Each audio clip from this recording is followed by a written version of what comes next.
I have been laughed at before. Any man who stands a public post long enough learns the particular music of it, the snort behind a raised phone, the dare passed in a whisper, the small cruelty that grows bolder the longer you fail to answer it. I had learned to let it pass through me like weather. What I had not learned, and did not expect to learn on that gray morning at the west gate of Harrowgate, was that the thing which would finally undo my composure would not be a blow, or an insult, or a hand laid where no hand should be laid. It would be a boy of 11 walking out of the palace in his good coat, crossing 40 yards of open cobblestone in front of 100 strangers, and choosing to stand beside me. But I am getting ahead of the morning, and this is a story that must be told in its right order, because every part of it matters, and the man I was at the start of it is not the man I was by the end. My name is Bran Halloway. In those years I was a corporal of the King's Guard in the Kingdom of Eldermore, assigned to the ceremonial detail at the West Gate, the smaller of the two public gates of the Palace of Harrowgate, the one the tour groups reached after the grander South forecourt, when their feet already ached and their patience had thinned. I was 46 years old.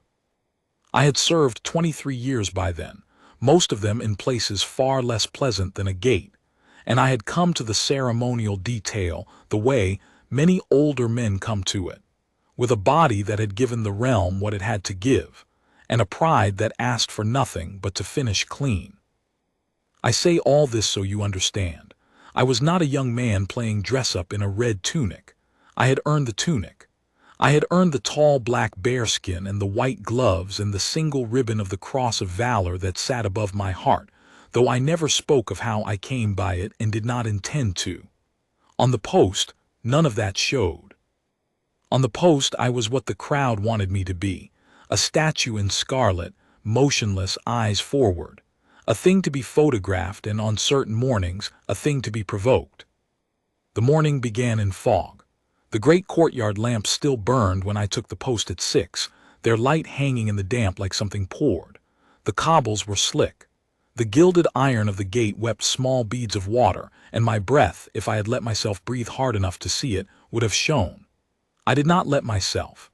I stood my 2 hours, was relieved, drank tea in the guardroom that tasted of the tin, and came back out at 10 to a courtyard that had woken. The fog had thinned to a high gray ceiling. The first tour groups had come through the South forecourt and drifted down to the West Gate, and the daily commerce of being looked at had begun. Most of them were kind, or at least indifferent, which on a public post is a mercy that passes for kindness. Families posed their children a careful arm's length from me and told them not to touch. Old men studied my medals and nodded, and I felt, though I never moved my eyes to meet theirs, the small warmth of being understood by someone who had also once stood where told to stand.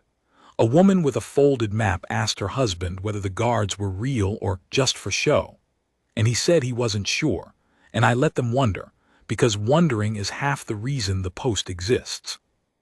Then, a little after 11, the fog long burned off and the sun making a weak, watery attempt at the courtyard, 3 young men arrived who had not come to wonder. They had come, I understood within the first minute, to win something, to take a trophy out of me that they could carry away and show their friends. I want to be fair to them even now because the fairness is part of what the day taught me. They were not monsters. They were perhaps 20, perhaps 22, dressed in the bright, expensive, casual clothes of young men with money and no particular Tuesday to attend to. The tallest of them in a pale jacket was the engine of the thing. The second, broader, was his echo and his audience. The third, younger and thinner, was the one who filmed, and who I came to believe, watching him from the corner of my stillness, would rather have been somewhere else. The tall one started small, the way they always do. He planted himself astride in front of me and stared, grinning, waiting for me to acknowledge him. When I did not, when my eyes stayed level on the far corner of the courtyard, where a pigeon was working at a dropped crust, he began to narrate me to his friends. "Look at this, look at him, he can't do anything. Watch. He waved a hand across my field of vision close, the way you would test whether a man was asleep. Nothing, not a flinch, it's like he's not even a person. The broad one laughed the particular laugh that is more permission than mirth. The thin one raised his phone. I had been here 1,000 times. I set my mind where I set it on such mornings, not empty, that is the amateur's mistake, but occupied deliberately with something that would hold. That morning I held the memory of my mother's kitchen, the specific yellow of the wall by the window, because it was a thing that asked nothing of me and would not run out. I stood inside that yellow wall and let the young man do his work. He grew bolder, as I have said they do. He circled me, not touching. He was clever enough for that, at least at first, and kept up his narration. And each time the broad one laughed, the tall one climbed a rung. He mimicked my posture, exaggerated, jaw thrust out, and held it beside me for the camera. He asked me questions in a wheedling voice. What's your name? Do you have a name? Are you allowed to have a name? And answered them himself in a squeak that was meant to be mine. He told the small gathering crowd, for a crowd was gathering now the way crowds do around the smell of a scene, that I was not even allowed to move if you. And here he flicked the brim of an imaginary hat off my head, missing my bearskin by an inch, and the broad one howled, and 2 or 3 in the crowd laughed too, uncertainly, and the thin one's phone drank all of it in. This is the part that people who have never stood a post do not understand, so I will try to make it plain. The insults did not touch me, truly. I have been called worse by better men in worse places, and I had long ago made my peace with the arithmetic of the post. I trade my right to answer for the honor of standing where I stand. That is the bargain. I keep it gladly. What was working at me that morning, what I felt beginning, low and slow, like water finding a crack, was not anger at the young men. It was something closer to grief. Because a crowd was watching a man be made ridiculous, and a good number of them were laughing, and not one of them stepped forward, and I understood in that watery sunlight that this, too, was a kind of ordinary. That people would rather laugh with the cruel than stand with the still. That the sight of a man taking it without answer did not, in most, wake the impulse to defend. It woke the impulse to join. I did not move.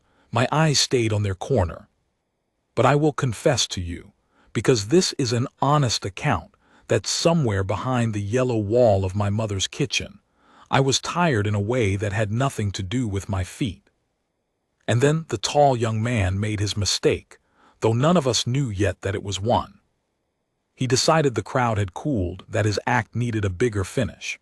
He stepped in close, closer than he had come, close enough that I could smell the mint on his breath and the money on his jacket, and he reached up slowly, theatrically, playing to the phone, and he took the front of my tunic between 2 fingers as though inspecting a thing in a shop. Is it even real wool, he said, or is it a costume? Is any of this real, or is he just a... He did not finish the sentence. He did not finish it because from somewhere above and behind me, from the direction of the palace itself, a voice rang out across the courtyard, high, clear, and utterly unafraid, that said one word, and the word was, "Stop." I did not turn. 23 years do not let you turn on a post, not for a shout, not for anything short of the order or the threat that the post exists to meet. But I felt the whole courtyard turn, felt 100 heads swing toward the palace, felt the tall young man's fingers go still on my tunic and then fall away. And into the sudden hush walked the boy. I knew him at once, of course. Every man on the detail knew all of them by sight. It was our business to know them. This was Prince Torin, the middle child of the Crown Prince Rowan's household, 11 years old that spring.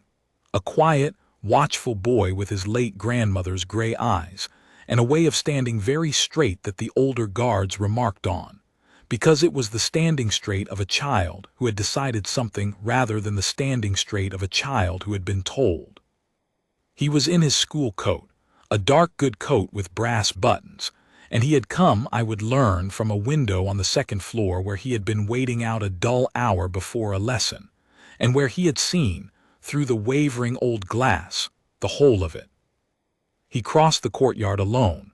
That is the thing I keep returning to in all the years since. He crossed 40 yards of open cobblestone alone, a boy of 11 past 100 strangers, toward 3 young men twice his size and a corporal who could not, by every rule of the post, so much as look at him. And he did not hurry, and he did not falter, and his face, when he came into the edge of my vision, was not frightened. It was set. It was the face of a boy who has weighed a thing and found that he cannot let it stand. The tall young man in the pale jacket recovered first, and laughed, though the laugh had gone thin. "Whoa," he said. "Look, it's—" And then he stopped, because whatever he had been about to make of the boy died in his mouth when a footman and then a second guard came out of the palace door at a fast walk behind the child, and the shape of the thing changed, and the young man understood, a beat too late, exactly whose courtyard he was standing in and exactly whom he had been performing for. But the boy reached me before any of them reached the boy, and he did not stop in front of me to be seen. He walked past the young men as though they were furniture, came to my right side, turned smartly to face the courtyard as I faced it, set his small polished shoes together, drew himself up as straight as his spine would go, and stood. He stood post beside me. He did not speak again. He did not need to. He put his hands at his sides in imitation of mine, lifted his chin, fixed his gray eyes on the same far corner of the courtyard, and he stood there, 11 years old in his school coat, guarding the gate beside a man he had never spoken to in front of the whole watching world. I have stood in the presence of the king. I have carried the cross of valor out of a place I do not talk about, and been thanked by men whose thanks meant more than any medal. I tell you the truth when I say that nothing in 23 years of service undid me the way that small, straight figure at my right hand undid me. My eyes stayed forward. My body did not move. But something behind my breastbone, some old locked thing that the tall young man's fingers had not reached, came quietly and completely apart.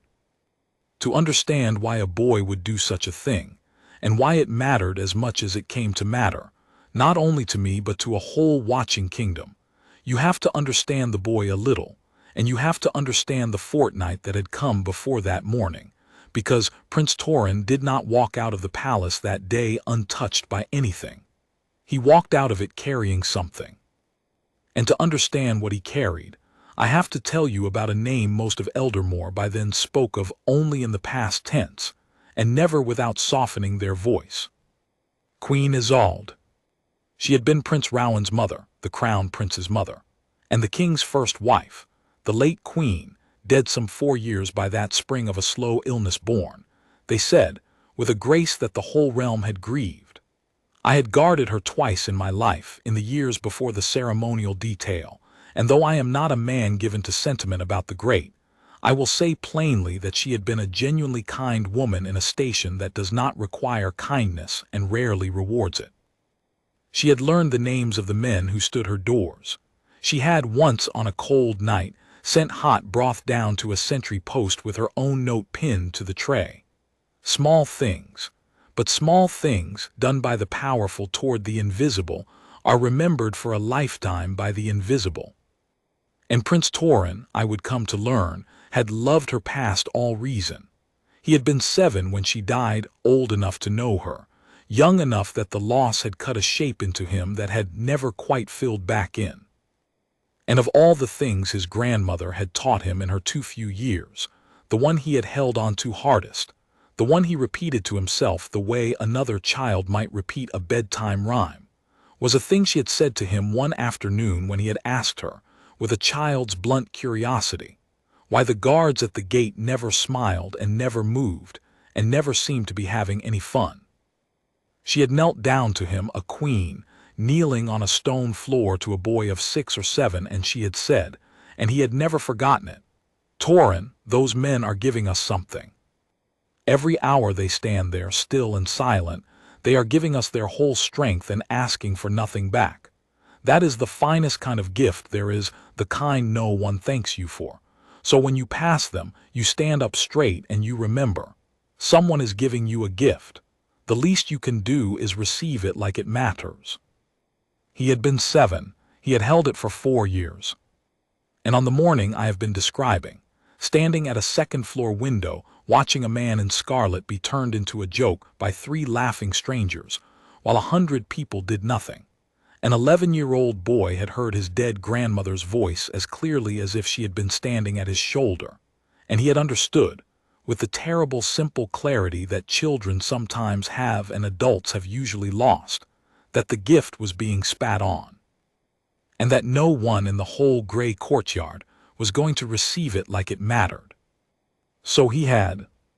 But that is the deep root of it, and roots grow slowly, and the morning itself moved fast.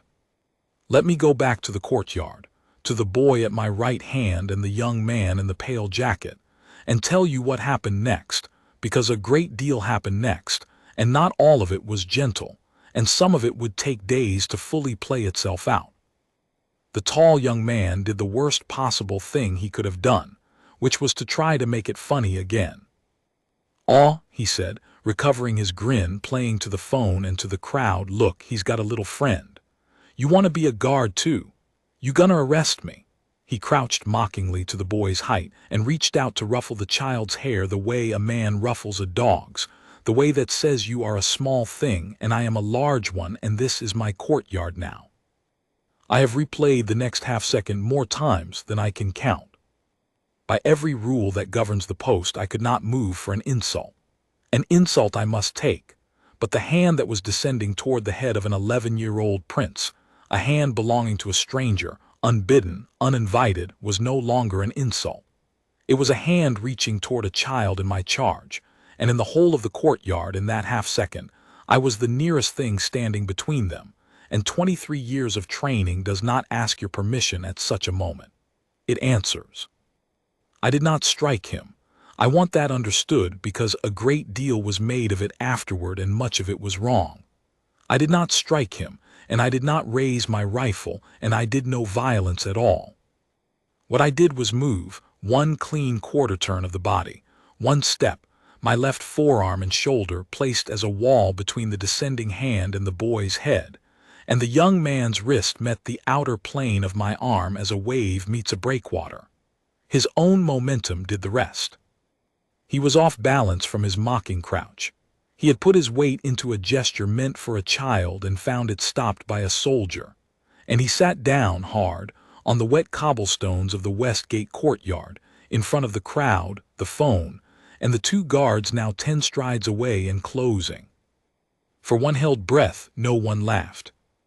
And then I was back, 1 quarter turn, 1 step, eyes forward, motionless, the whole movement over in perhaps 2 seconds, a thing precise and finished and already sealed back inside the stillness as though it had never been. The boy had not flinched. The boy had not even turned his head. He had simply gone on standing his post at my right hand, straight as a plumb line, gray eyes on the far corner, as though a man being deposited on the cobbles beside him were a matter entirely beneath the dignity of his attention. I heard very close to me, so quiet that I think I was the only one in the world who heard it. The boy let out a small breath. And I understood that he had been afraid after all, that he had been afraid the whole time, from the window to the walk to the standing, and that he had done it anyway, which is the only kind of brave there is. The young man scrambled up. His pale jacket was black and wet down one side. The crowd had changed. I could feel it change, the way you feel weather change on an open post, and it had turned against him, all at once and entirely, the way a crowd will turn the instant it is given permission to stop being complicit. Someone said clearly, "He went for the boy."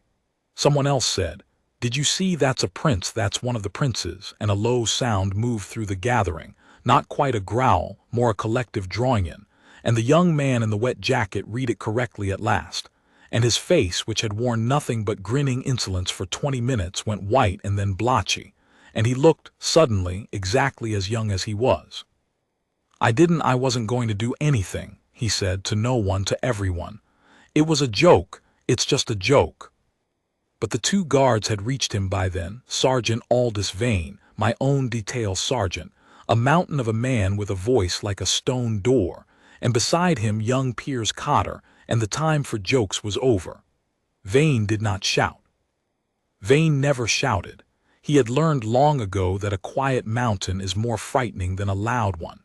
He simply set a hand on the young man's shoulder, not roughly, and said, "You'll come with us, sir, and we'll sort out what was a joke and what wasn't." And the young man came, because there was nothing else in the world for him to do.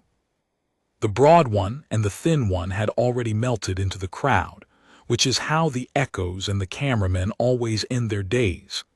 They follow the engine of a thing right up until the moment it costs something, and then they discover urgent business elsewhere. Piers Cotter went after them, and I later heard he collected the thin one gently by the elbow near the ticket kiosk, and that the thin one did not resist, and in fact seemed relieved, and handed over his phone unasked and said, in a small voice, that he had told his friend it was a bad idea, which may even have been true.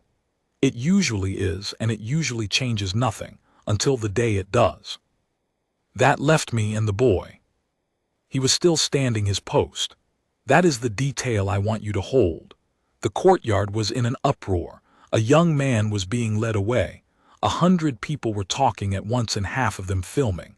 And Prince Torin, 11 years old, went on standing straight at my right hand with his eyes on the far corner as though the show could not end until he decided it was finished.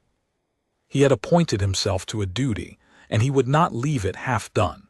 I have commanded grown soldiers who understood duty less well. I could not speak to him.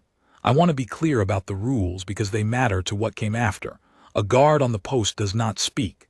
Not to a tourist, not to a heckler, not to a prince. The post is the post. And so I stood there and he stood there, and the only communication possible between us was the enormous, wordless fact of the two of us standing shoulder to shoulder, a man of 46 and a boy of 11, while the courtyard sorted itself out around us. It was the king who ended it. I did not see him come. I heard the change in the crowd first, that particular hush and rustle and folding back that announces the sovereign the way the tide announces the moon. Then he was there, at the edge of my vision, King Alaric of Eldermore, in a dark plain coat, no ceremony to him at all, having come down himself from the private apartments, the moment word reached him that one of his grandsons was standing in the public courtyard beside a guard while a man was arrested. He was not a young man either. The years had grayed him and slowed him, and since the loss of Queen Isolde quieted him. But his eyes, when they went to the boy, were not slow at all. He crossed to the boy and stopped in front of him. And here I saw the thing that told me, more than anything else that day, what kind of a king he was and what kind of a family it truly was under all the guilt and protocol. King Alaric did not scold the boy for leaving the palace unattended. He did not fuss over him or fold him into an embrace to be seen doing it. He did none of the things a lesser man in a great position does when the cameras are watching. He stood in front of his grandson, and he looked at him for a long moment. And then, the king of Eldermore before 100 phones and a courtyard full of strangers, he brought himself to attention, and he saluted the boy. A slow, correct, formal salute, the kind one soldier gives another, the kind a king gives to honor wherever he finds it. "Your Highness," he said, loud enough to carry, "you have done the crown a service this morning. You have reminded it of something it forgets at its peril." And then, to the boy alone, quieter, but I stood close enough to hear it, and I have never repeated it until now. "Your grandmother would have crossed that courtyard too. I am glad one of us still would." The boy's composure held right up until those words. Then it broke, not into tears, quite, but into the trembling stillness of a child holding tears back with everything he has. And he said, in a voice gone very small, "She told me the guards were giving us a gift. I didn't want them to think nobody wanted it." And the king of Eldermore, who I do not think had wept in public since he buried his queen, put his hand on the back of his grandson's head.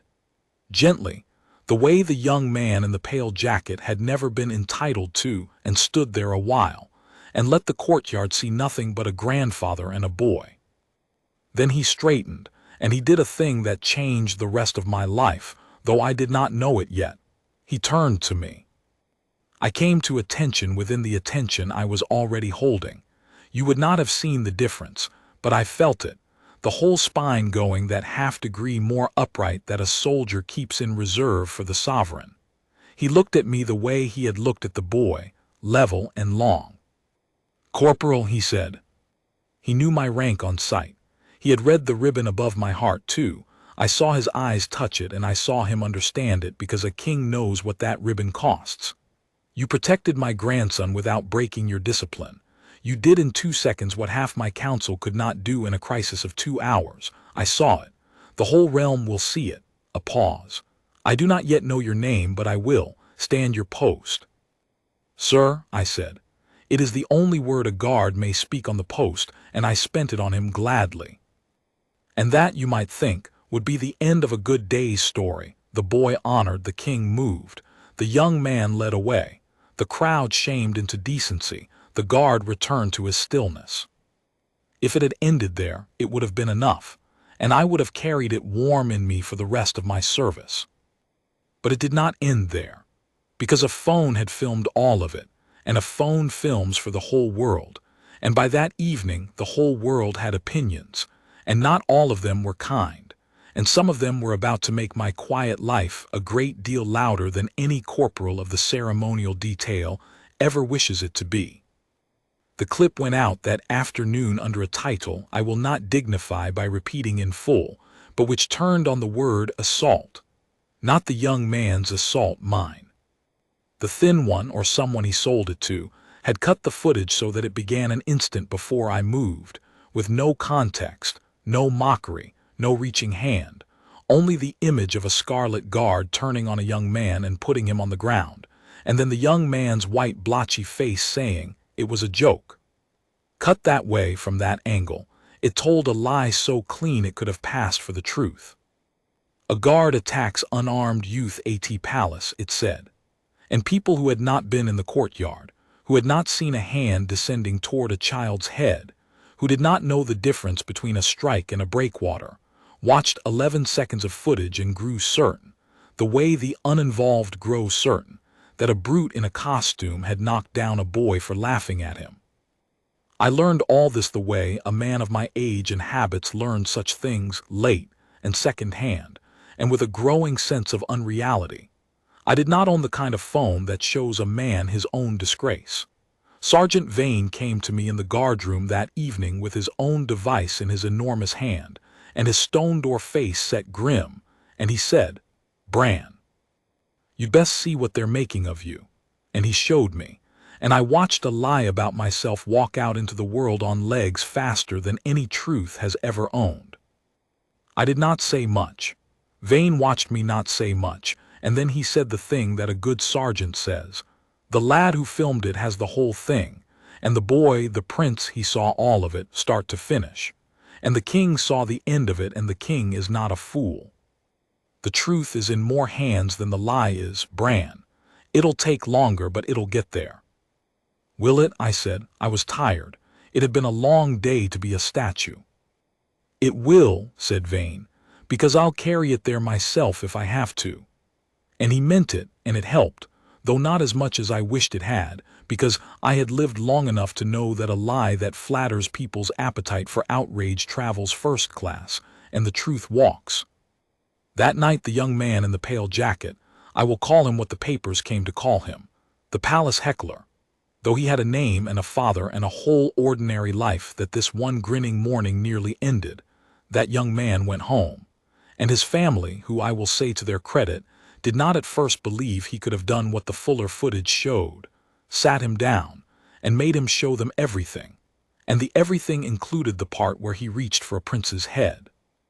And somewhere in that household, that night, a different reckoning began than the one the world was having. But the world's reckoning came first, and it came for me. By the next morning, the clip had been seen more times than there are people in Eldermore. By midday there were what the young call campaigns, that a guard who would attack a civilian should be held to account, that the culture of the guard was brutal, that the whole institution of men in red standing at gates was a relic that hid violence behind ceremony. I understood none of the machinery of it and all of the weight of it. I had been a private man for 46 years. Now strangers who had never stood a cold post in their lives were certain they knew exactly what kind of man I was. And the kind of man they were certain of was one I would have crossed a courtyard to stop. And here is the part that a younger man than I might have missed, and that I did not miss, because I had spent the whole of the previous morning being taught it by a boy at a window. The crowd that was now certain of my brutality was the very same crowd, in temper if not in person, that had stood in the courtyard and laughed while a man was made a joke and done nothing. It is the same appetite. The wish to watch a man taken down, whether by 3 grinning strangers or by 11 seconds of clipped footage, is one wish wearing 2 coats. The morning had shown me people who would rather laugh with the cruel than stand with the still. The evening was showing me people who would rather be outraged at the disciplined than stay curious about the truth. And in the whole of it, one small figure had chosen differently, and had crossed a courtyard to prove it could be done. I held on to that.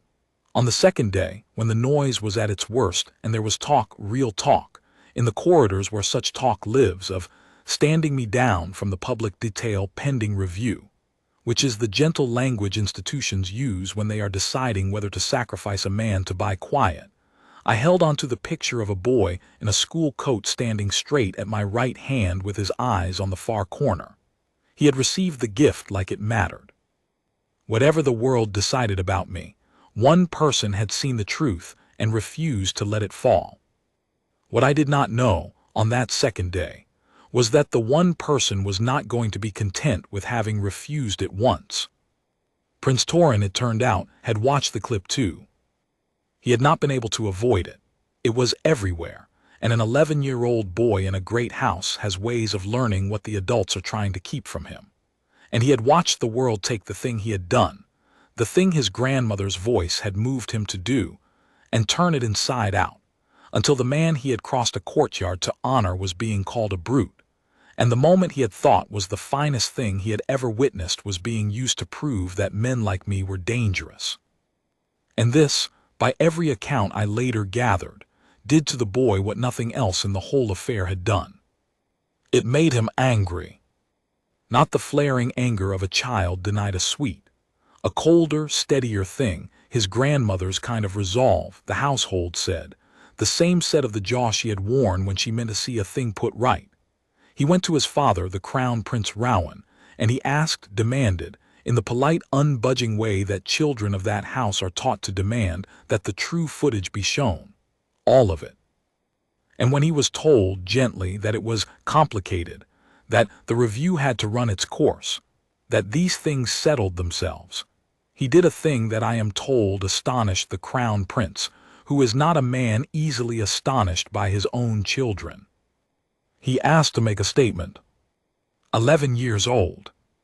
He asked to stand in front of the cameras that had lied about me, and tell them what he had seen with his own eyes, because he had been there, and they had not, and he could not understand. He said this to his father, and his father repeated it to me weeks later, still shaken by it. He could not understand how the whole world could be so sure of a thing that he knew was not true, and how not one of the grown-ups seemed willing to simply say so out loud. He asked me, the Crown Prince told me, whether being a prince meant anything if you couldn't even use it to tell the truth about a good man, and I did not have an answer for him that I was proud of.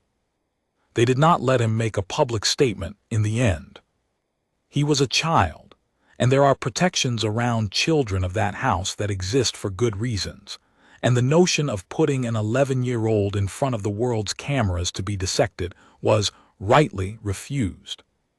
But something in the boy's cold, steady insistence moved through the household like a current, and it reached the king, and the king, who had saluted the boy in the courtyard and meant it, decided that if the child could not speak, then the crown could and would do it in a way the world could not clip or twist or walk past. That decision was still forming while I stood my second day of a diminished life. I did not know it was coming. All I knew on that second evening was that I had been asked, invited, in the gentle language, not to take the public post the following day, for my own sake while things cooled, which any soldier can translate. It was the first inch of the door closing.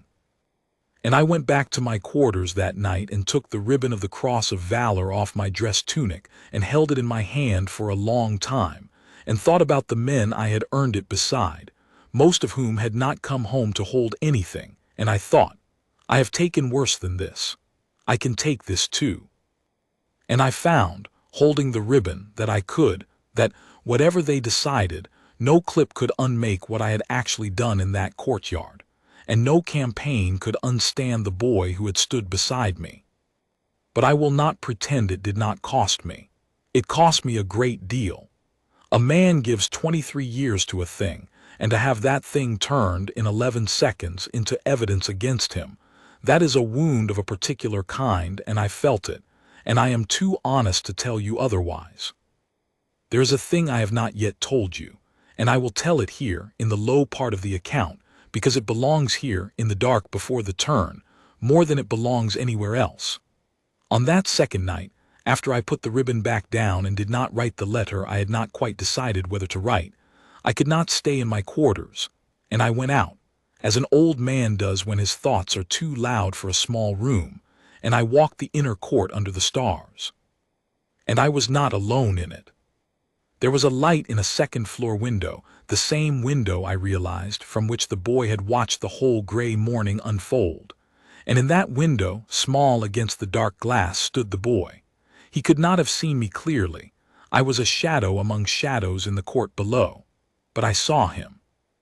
He was in his night clothes, awake long past any hour a boy of 11 should be, standing at the glass with his forehead nearly against it, looking down at the courtyard where it had all happened, as though by looking hard enough he could make it come out differently.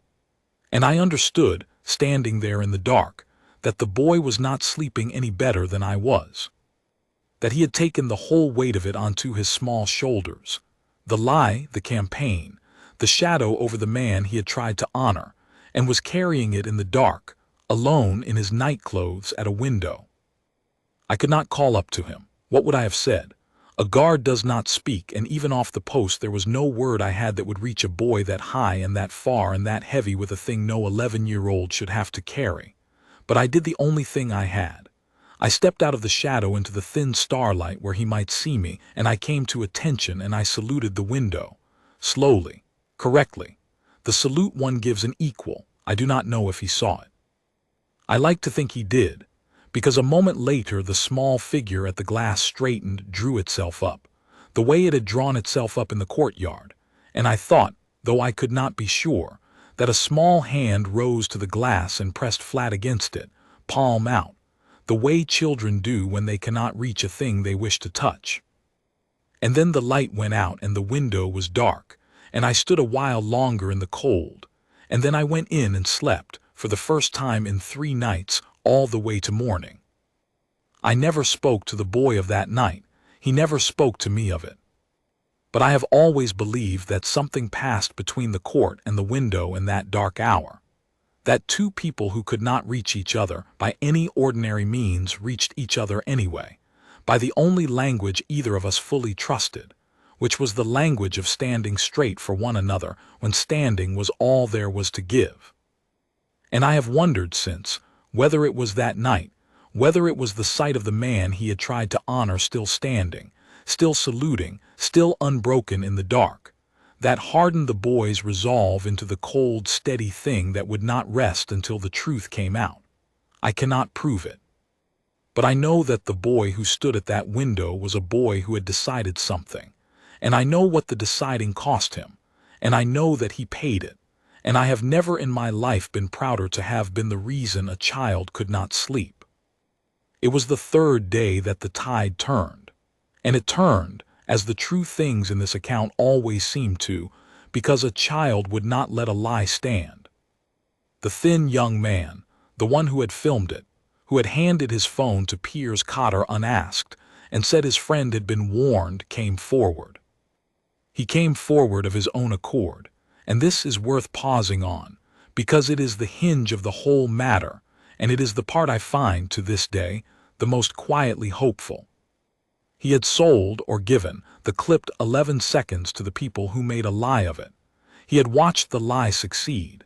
He had watched a man he had helped to frame be dragged through the world's contempt.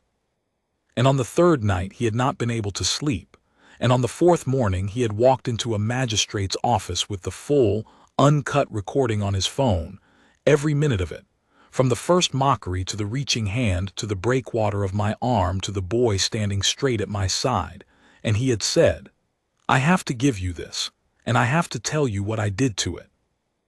I have thought a great deal about why he did it, and I have decided that the answer is the boy, though the young man never said so and perhaps never knew it himself. Because you can help frame a stranger. Strangers are easy, strangers are pixels, but the full footage that sat on that young man's phone did not show only a stranger. It showed a child of 11 crossing an empty courtyard alone to stand beside a man everyone else was laughing at. And I do not think a person can hold that image in his pocket for 3 nights and go on sleeping. The boy's courage had a reach the boy never intended. It reached into the pocket of the one young man who might undo the lie, and it would not let him rest. So the truth walked into a magistrate's office on the 4th day, 3 days behind the lie, exactly as Sergeant Vane had said it would, and it began, slowly, the way truth moves to catch up. But truth catching up is not the same as truth arriving, and I want to be honest about the days in between, because they were the hardest, and because the story a lesser teller would tell that the full footage came out, and everyone at once saw the light and my name was cleared by supper, is not what happened, and the difference is the whole heart of the thing. The full footage came out, yes. It was released by the magistrate's office plainly, without narration, 16 minutes of it, and a great many people who had shared the lie watched it and were quiet, and some of them even said in their small way that they had been wrong. But a great many more did not watch 16 minutes of anything. They had already made up their minds in 11 seconds, and 11 seconds is a debt the human mind pays gladly, while 16 minutes is a bill it prefers to leave unopened. The lie had reached millions in a day. The truth reached thousands in a week, and a good number of those thousands had never heard the lie in the first place. That is the arithmetic of it, and no child, however brave, can change arithmetic. For a day or two, it looked as though the truth would simply lose. It looked as though the full footage would be a footnote that decent people cited to each other, while the wider world moved on with the impression the clip had left. And the review would quietly conclude that it was best for everyone if the corporal took a long leave and was reassigned somewhere without cameras, and the whole thing would fade, and I would end my service under a shadow shaped like a lie, and the boy who had stood beside me would grow up learning the bitter lesson that courage does not always win. This was the false dawn, or the false dusk rather, for it looked like defeat and not victory, and I confess there was an evening, the 5th or 6th, when I sat in my quarters and very nearly wrote the letter. The letter a soldier writes when he decides to spare the institution the trouble of him. I had the paper out. I had, in 23 years, learned that there is a kind of dignity in going before you are pushed, and I am not too proud to tell you that on that evening, the dignity of leaving looked a great deal more restful than the labor of staying. It was Sergeant Vane who stopped me, though he never knew there was a letter to stop. He came to my door, it was late, well past any hour a sergeant calls on a corporal, and he stood in it filling the whole frame, and he said, "The boy's asking about you." I put the paper away. "He asks the Crown Prince every day," Vane said. "Is the corporal all right? Have they cleared the corporal? What is happening to the corporal?" Every day, Bran. A lad of 11. His father can't give him an answer that satisfies him because there isn't one yet, and the boy won't let it go. He crossed a courtyard for you. He'll not stop now just because it got hard. Vane looked at me a long moment with his stone door face. "So I'll thank you," he said, "not to make a liar of him by quitting. He told the whole world you were worth standing beside. Least you can do is be a man worth the standing." I did not write the letter. I have Aldous Vane to thank for that, and behind Vane, a boy I had never spoken a word to, whose stubbornness reached down a corridor and through a door and stayed my hand on a page. Courage has a reach. I keep saying it because it is the truest thing I learned, and I learned it more than once. And then, on the 7th day, a week, near enough, from the gray morning at the west gate, the king did the thing he had been quietly deciding to do since he stood in the courtyard, and could not give his grandson an answer he was proud of. He did not release a statement. Statements are clipped and walked past, and the king had watched a statement's worth of truth already lose to 11 seconds of lie. He did something the world could not clip, because it was not made of words at all. He announced a public honor. There is a ceremony in Eldermore, old and rarely used, called the Vigil of Thanks. It is not a grand thing as royal ceremonies go. There is no cavalry, no gun salute, no crown procession. It is, in fact, deliberately small, and its smallness is its meaning. It dates from a time centuries past, when a king wished to thank not a general or a lord, but a common soldier who had done a common soldier's duty uncommonly well. And it was designed so that the whole weight and dignity of the crown could be brought to bear on a single ordinary man, in public, where all could see, so that no one could ever again mistake him for less than what he was. In the Vigil of Thanks, the honored man stands his post, his actual post, in his actual place, and the sovereign comes to him and stands the post beside him for 1 full hour in silence before the realm. The king does not speak. The king does not act. The king simply stands where the man stands as the man stands, sharing his duty and his stillness, so that every soul who looks on understands, without a word needing to be said. This man's post is my post. His honor is my honor. What you do to him, you do before your king, who is standing right here. It had not been performed in living memory. The king revived it for me. I was told the evening before. Sergeant Vane brought the word, and I did not at first understand it. I thought there had been some mistake, that such a thing could not possibly be meant for a corporal of the ceremonial detail who was, at that very hour, still technically under review for an assault he had not committed. Vane set me straight in his fashion. "There's no review anymore," he said. "The full footage settled it 3 days ago in any room that matters. The review's dead. This," and here even Vane, that mountain of a man, had to stop and clear his throat, "this is what the king is doing instead of a review. He's not clearing your name, Bran. He's putting his own name next to it where the whole world can see so that no one can ever muddy it again. Do you understand what he's doing? He's standing your post with you. The king of Eldermore is going to stand your post." I did not sleep that night, and I will not pretend I did. But there was one more thing about the Vigil of Thanks that I did not learn until the morning of it, one more thing the king had decided, that made of the whole ceremony something the old centuries had never intended, and that I do not believe the realm will ever forget. Because the king, when he revived the vigil, had made one change to it. He had asked one other person to stand the post with me. He had asked the boy. The morning of the vigil came clear and cold and bright, which felt like a kindness after the fog and gray of the week before. The Westgate courtyard had been made ready in the plainest possible way. No bunting, no dais, no banked flowers. Only a rope line, further back than usual, and beyond it from an hour before the appointed time, people. More people than I had ever seen at the West Gate. Word of the vigil had gone out, and the same world that had watched 11 seconds of a lie had come, in its thousands, to watch an hour of the truth. They filled the courtyard to the ropes and pressed against the ropes and stood on the low walls and filled the street beyond the gate, and they were quiet, not the quiet of a crowd waiting for a spectacle, but the deeper quiet of a crowd that has come to be present at something, and knows it.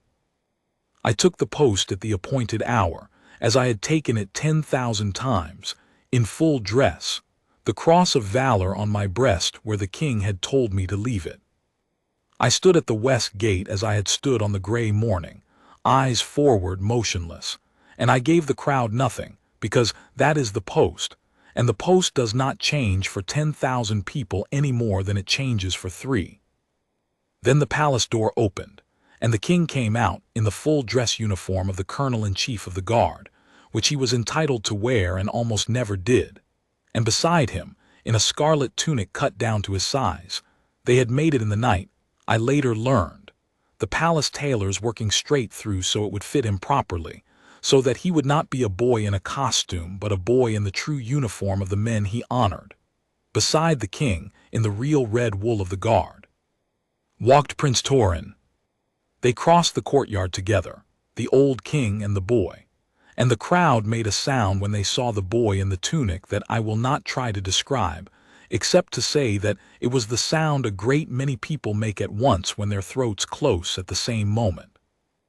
And the two of them came to me, and the king took the place at my left hand, and the boy went to my right, to the exact place he had stood a week before, and set his small polished shoes together, and drew himself up as straight as his spine would go, and fixed his gray eyes on the far corner of the courtyard. And the three of us stood the post. For 1 full hour we stood it. The king of Eldermore at my left, a boy of 11 at my right, and between them a corporal of the ceremonial detail, and none of us moved, and none of us spoke, and the whole world watched. There was no signal given, no words exchanged, nothing for the cameras to clip or the cynics to twist. There was only the enormous, unanswerable fact of it. The sovereign of the realm and the youngest brave heart in it, standing a common soldier's post beside him, in silence, for an hour, so that no one could ever again pretend that what I was, or what the boy had done, was small. I would be lying if I said I held my composure the whole hour. My composure is a discipline of 23 years, and it held against 3 grinning strangers, and it held against a week of the world's contempt. But it did not entirely hold against the weight of an old king's shoulder near my left and a small brave boy's stillness at my right. And at some point in that hour, a single tear went down my face slowly, and I did not move to stop it, because moving is against the post, and because I found, when it came, that I did not want to stop it. Let them see it. A statue does not weep, and so if a statue weeps, then he was never only a statue, and neither was any of us, and that was the whole thing the boy had crossed the courtyard to say. Somewhere in that hour I understood at last what Queen Isolde had meant, and what her grandson had understood at 7 and carried at 11, more truly than I had ever understood it in all my years of standing gates. The guards give a gift, she had said, and the gift is that they stand there and ask for nothing back. But I had had it slightly wrong all my service. I had thought the gift was the standing. It was not. The standing was only the shape of it. The gift was the trust, the willingness of a man to give his whole strength to people who might laugh at him, or lie about him, or walk past him, and to give it anyway, on the wager that somewhere among them is one soul who will receive it like it matters. The gift is the wager, and the boy had won it for me. The boy had proven the wager was not foolish. The boy had been the one soul, and in being the one soul he had turned the whole crowd, and in turning the crowd he had turned the king, and in turning the king he had turned the world back toward the truth, which is what one brave soul, standing straight in the right place at the right moment, has always been able to do. When the hour ended, the king turned to me, and this time he did not salute because we had gone past salutes. He simply looked at me and he said quietly, so that only I and the boy could hear, "I told you I would learn your name, Corporal Halloway. I have. It will be spoken with honor in this house for as long as the house stands. Thank you for what you gave my grandson before either of us knew you had given it." And then he stepped back, and the vigil was ended, and the crowd, that enormous silent crowd, did not cheer, because it understood somehow that cheering was the wrong sound. Instead, one man near the ropes, an old man, a veteran by the way he held himself, came stiffly to attention and saluted, and then another, and then the whole vast press of them, thousands of ordinary people who had come to watch, stood as straight as they could and paid the post the only tribute that fitted. And it was the boy's tribute, given back 1,000-fold. It was a whole courtyard at last, receiving the gift like it mattered. There are threads left to tie, and I will tie them, because a thing worth telling is worth finishing, and because some of the endings are not the ones you might expect. The young man in the pale jacket, the heckler. I have wondered whether you expect me to tell you that he was punished, made an example of, dragged through the same contempt he had helped raise against me. He was not, and I would not have wanted him to be, and my not wanting it is a thing the boy taught me too, though the boy never spoke a word about it. Because the young man came to see me. Weeks later, when the noise had faded and the courtyard was only a courtyard again, he came to the west gate, not to the post. He was not fool enough to make a scene of it a second time, but to the guardroom in ordinary clothes with his father beside him, and he asked, through the sergeant, whether the corporal would consent to see him. And I did, because I was curious what a man like that looks like once the grin has been taken off him, and I found that he looks like anyone, like a frightened young man who had done a stupid, cruel thing in front of the world and could not take it back and did not know how to live inside it. He did not offer excuses. That is the thing I will grant him. He did not say it was a joke, or that he had not meant it, or that the footage was unfair to him. He stood in the guardroom and he said, "I reach for that boy's head. I've watched it 100 times. I keep hoping the footage will show me not doing it, and it never does because I did it. And you stopped me without hurting me when you had every right to put me through a wall, and then a child stood next to you because I couldn't be bothered to be a decent person for one morning of my life." He stopped, and his father put a hand on his shoulder, and the young man said the thing he had come to say. "I don't know how to make it right. I don't think I can. But I wanted to say it to your face instead of to a camera, because you're a real person, and I forgot that, and I'm sorry." I let him stand in it a moment, because a man ought to stand in a thing like that and not be rescued from it too quickly. And then I told him the truth, which was this. The one you wronged worst wasn't me. I've been laughed at by better men than you, and I'll be laughed at again, and it rolls off. The one you wronged was the boy, because he had to learn, at 11, that grown men will hurt a stranger for a laugh and lie about it to a camera. He shouldn't have had to learn that so young. So if you want to make something right, don't make it right with me. Grow up into a man that boy would be glad he stood a courtyard for. That's the only apology that counts. The rest is just noise. I never saw him again. But some years later a letter came to the guardroom, no return address, and inside it was a single line, "I've been trying to be that man. Thought you should know. It's harder than standing a post, and I finally understand why you never smiled." And I laughed, alone in the guardroom, an old corporal laughing at a stranger's letter, and then I did not laugh, and I kept the letter, and I have it still. The thin young man who filmed it and then undid his own lie, he was not honored and did not want to be.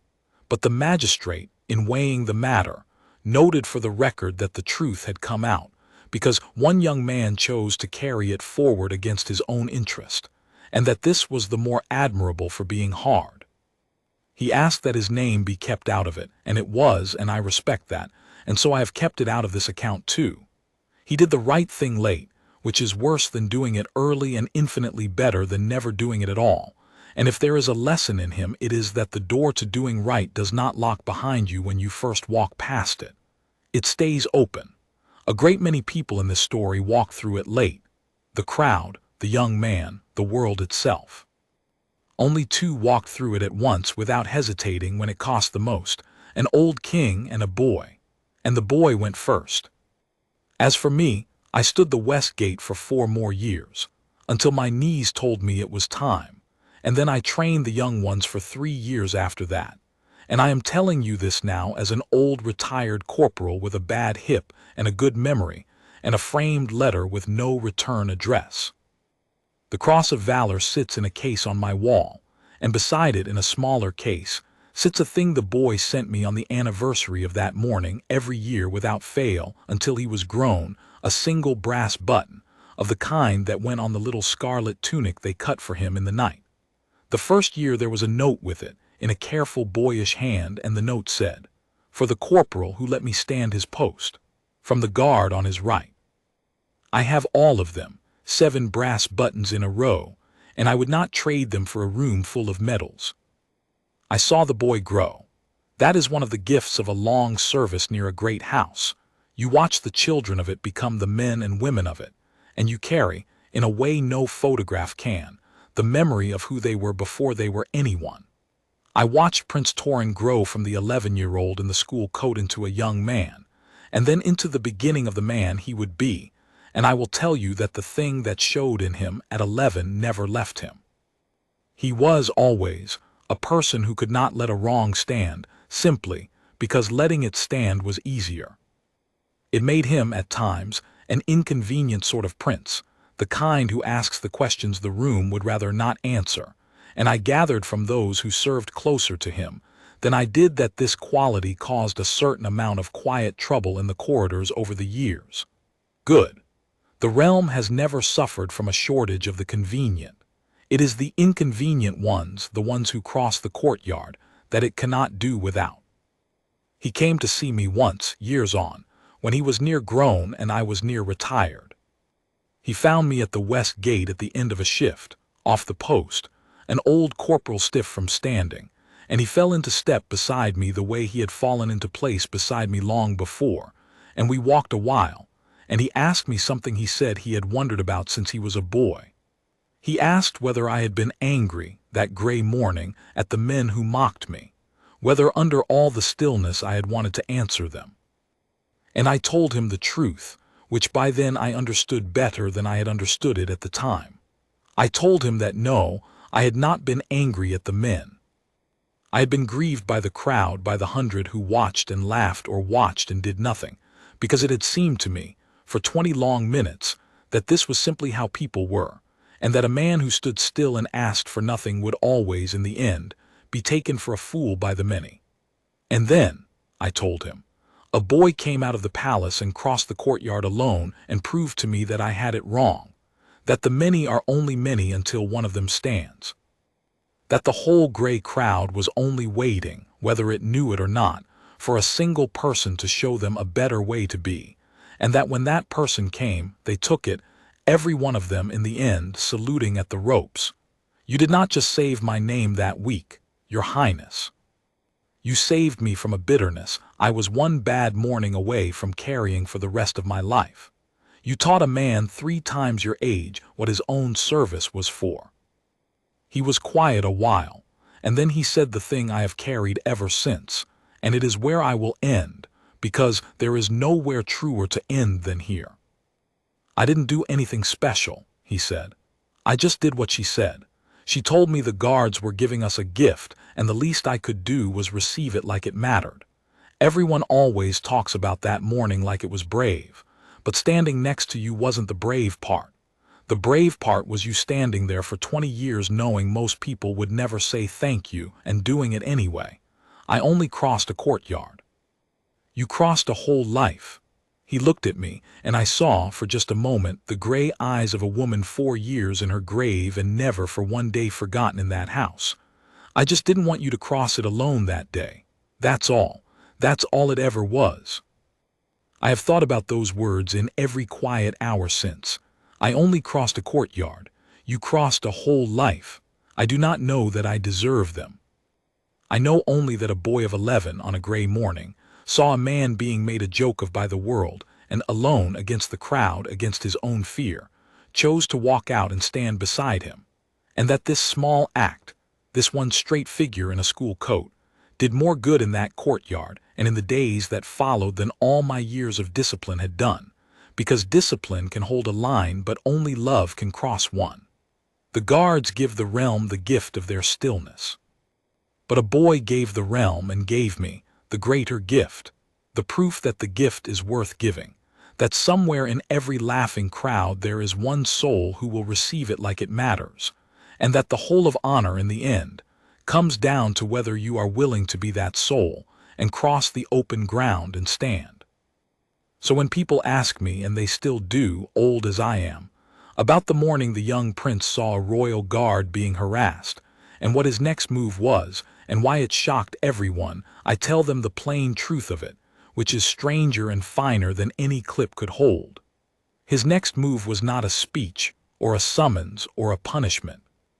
His next move was to walk across 40 yards of cobblestone alone, in front of the whole watching world, and stand quietly at the right hand of a man he had never met, and share his post, and his shame and his stillness, and by that single silent act to shame no one, and to honor everyone, and to teach a kingdom what a boy had learned from a queen. That the least you can do for the ones who give you everything and ask for nothing is to receive it like it matters. I stood a great many posts in my life. That is the only one I never stood alone. And that is why, to my last day, when I remember all of it, the fog, the mockery, the lie, the king's salute, the hour we three stood the gate together while a nation held its breath, the thing I remember first and love best, and will carry to wherever old guards go, is not the honor, nor the clearing of my name, nor even the sovereign standing my post beside me. It is a small breath let out at my right hand, in a moment when a boy had every reason to run and chose instead to stay. It is the sound of courage deciding.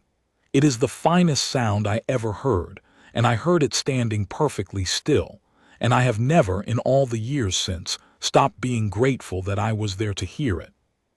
The boy crossed the courtyard, and everything good that followed, every last bit of it followed from that.